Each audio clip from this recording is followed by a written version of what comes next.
اگر خمکی پرد خوی رش بسر دل تدا بردا، یان کووانه که مالا خو ات دل تدا دانا، اگر تنگاویه که دور التگرت و نخوشی بین التا تنکر، حتی کو سرت ریکال برتا برزبون تو ده چکی.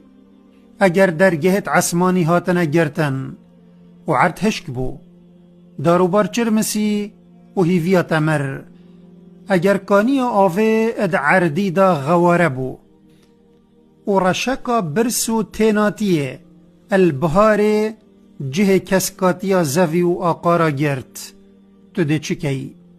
اگر نساخی پنجت خویت کرت هاوتن لشتا و رنگت زر پتخی لیکر و ایدیتو نشیه خل سر پیا بگیری.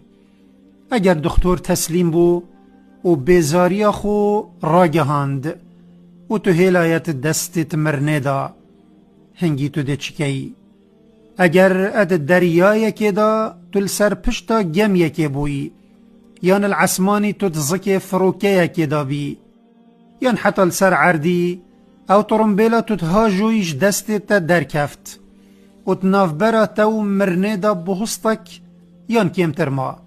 اگر تدیت عورت رش العسمانتا خدا نایک، پیلا دریای گمیاتت گل خوب بلند کر، یان هربای دجوار فروکیاتا ولرزانت، یان بری ترمبیلاتا کفتا کندالت چونه، هنگی تو ده چکی.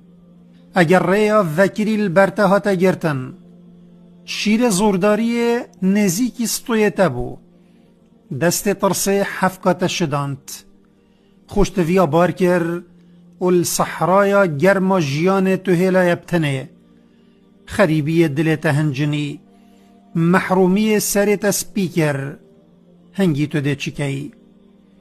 گوه خوب داوی او چد بیجت.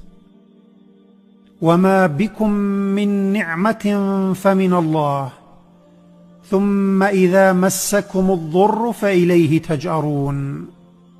هر قنجيو نعمتك هنتدا وی او یادگل هوا کری، بلش نزانین به وجدانی خو هین وی چندش بیرد کن و خود خاپینن و شکراوی ناکن.